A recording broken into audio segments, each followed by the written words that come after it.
বিসমিল্লাহির রহমানির রহিম। আসসালামু আলাইকুম। শিউলি কিচেন উইথ হোম ফুডে আপনাদের স্বাগতম।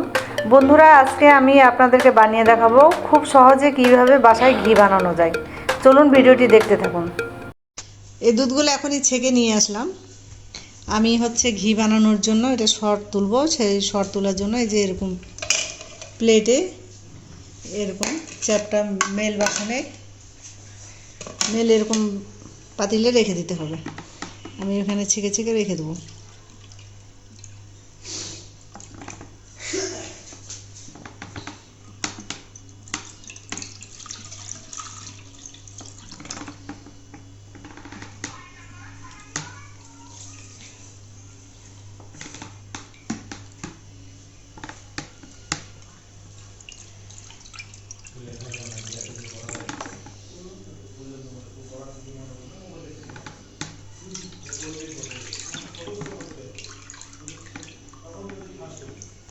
এই দুধগুলো আমি 3-4 ঘন্টার জন্য প্লেটে রেখে দেবো ঢেকে। তাহলে এই যে উপর দিয়ে সরটা পড়বে, সেই সরটা আমরা তুলে ঘি করব। বন্ধুরা, আমার এই যে সরগুলো পড়ে গেছে, দেখুন এই সরগুলো এখন আমি তুলে নেব। 4 ঘন্টার জন্য আমি রেখে দিয়েছিলাম। 4 ঘন্টা আমার হয়ে গেছে। 4 ঘন্টা পরে আমি ফিরে আসলাম। এখন আমি এই যে সরটা তুলে নেব। এই যে বন্ধুরা দেখুন, এই যে কিভাবে সরটা পড়েছে। এই যে এখন আমি এই সরটাকে এভাবে তুলে নেব।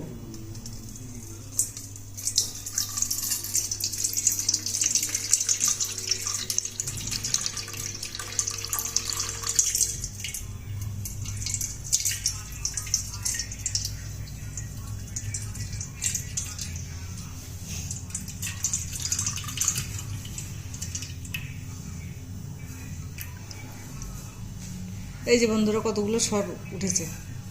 এখন এগুলো আমি ঢেলে নেব।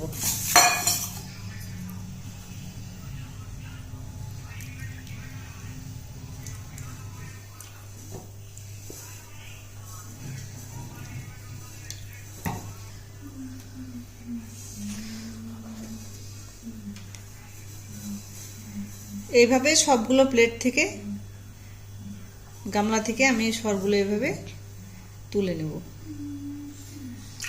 এই যে দুধগুলো আমি ছেঁকে নিলাম, এই দুধগুলো এখন যে কোনো কাজেই করা যাবে, তার মানে এটা নষ্ট নয়, এটা ভালোই আছে। আমরা শুধু সরটা উপর থেকে নিয়ে নিয়েছি। এখন আমি ঘি বানানোর জন্য দুধের সর এভাবে আমি এই যে তুলে নিয়েছি, এইভাবে 2টা বাটিতে। এগুলো আমার বাড়ির গাভীর দুধ। আমি ঘি বানানোর জন্য আমি দুধ থেকে সর এভাবে তুলে নিয়েছি।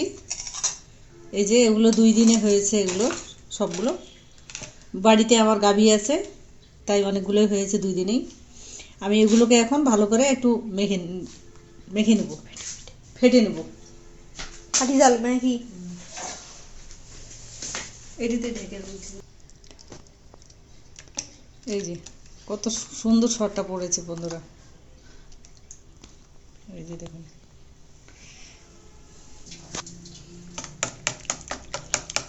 এখন আমি এভাবে ফেটে নিব। যেগুলো দলা দলা হয়ে আছে সেগুলো যেন ভেঙে যায়, এই জন্য আমি এভাবে ফেটিয়ে নিচ্ছি।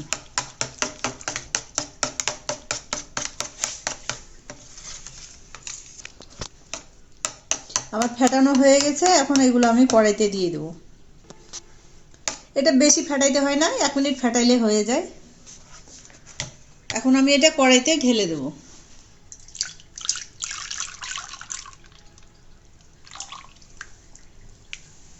অনেকখানি সর পড়েছে।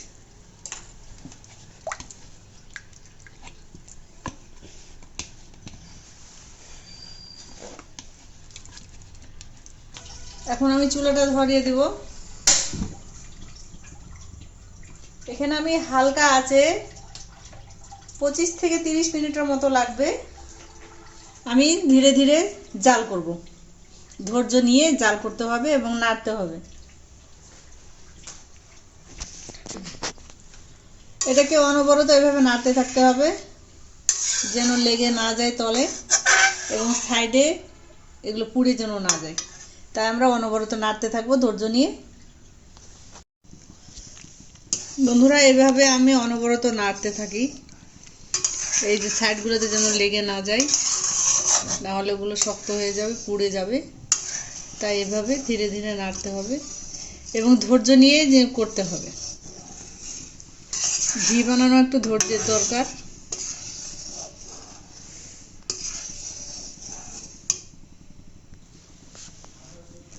আরও 2 পদ্ধতিতে ঘি বানানো যায়, সেগুলো আপনারা কমেন্টে জানাবেন যদি দেখতে চান। আমি অন্য কোনো দিন সময় করে দেখিয়ে দেব। আপাতত আজকে এই পদ্ধতিতে করলাম। বন্ধুরা, এই পর্যায়ে আমি একটু লবণ দিয়ে দেব একটু স্বাদের জন্য। এখানে লেবু পাতা দিলে ভালো হতো, তো লেবু পাতা আমার এখানে নাই হাতের কাছে, তাই দিতে পারলাম না। তবে লেবু পাতা দিলে খুব ভালো হয়, ফ্লেভারটাও অনেক ভালো হয় এবং অনেক দিন থাকে, এটাও অনেক দিন থাকে। এই যে বন্ধুরা, নাড়তে নাড়তে অনেক ঘন হয়ে এসেছে, এই যে ঘি ছাড়ার মতো হয়ে গেছে। এই যে দেখুন ঘি ছাড়তে শুরু করেছে, এই যে সাইড দিয়ে।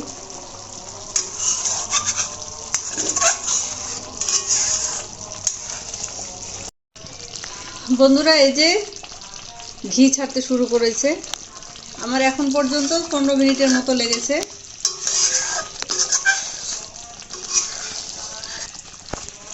এই যে ঘি ছাড়া শুরু হয়েছে,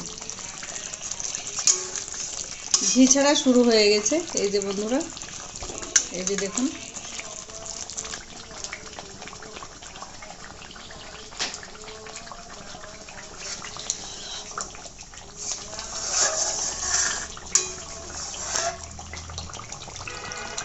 এই যে বন্ধুরা, কতখানি ঘি ছেড়ে গিয়েছে, এই যে কতগুলো ঘি ছাড়ছে।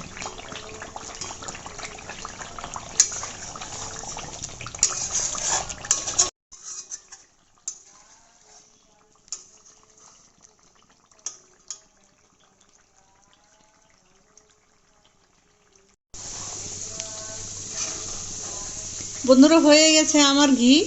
এই যে বন্ধুরা, এরকম লাল লাল হয়ে গেছে, যে দেখুন কতগুলো ঘি বের হয়েছে। এই যে এখন আমি এটাকে চুলাটা বন্ধ করে দিয়ে ঠান্ডা করে নেব একটু,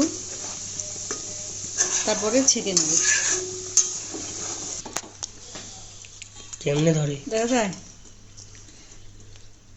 অন করছো? হ্যাঁ। এখন আমি ঘিটাকে ছেঁকে নেব।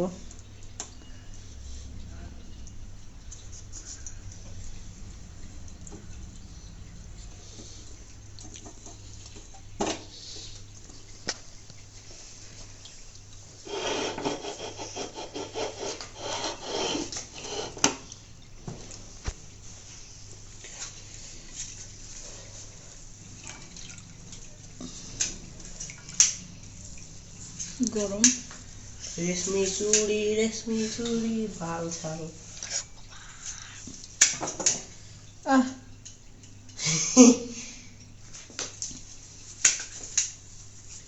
কি মজা।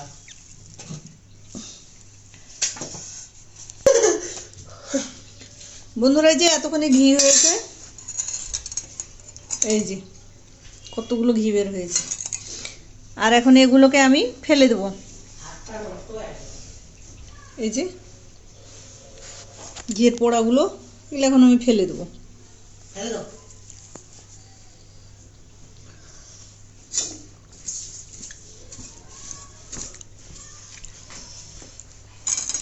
দেখুন কালার কত সুন্দর, হোমমেড তৈরি ঘি, একেবারে সেই সুগন্ধ। এখন বন্ধুরা, এটা ঠান্ডা হলে আমি বয়ামে ঢেলে নেব।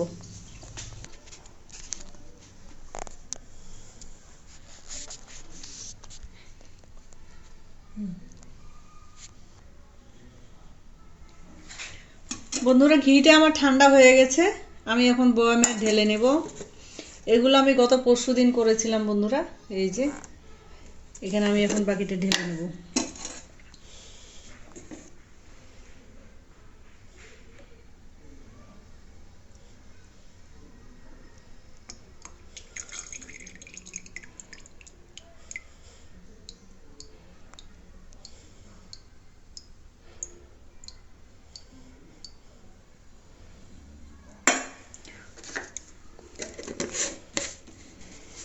এই যে বন্ধুরা, 2 দিনে আমার এতগুলো ঘি হয়েছে। বন্ধুরা, কেমন হয়েছে আপনারা বানাবেন, আমাকে কমেন্টে জানাবেন, আর লাইক করে দিবেন এবং পাশে থাকা বেল আইকনটিকে ক্লিক করে দিবেন শিউলি কিচেন উইথ হোম ফুড চ্যানেলটিকে। সেই পর্যন্ত সবাই ভালো থাকবেন। আল্লাহ হাফেজ।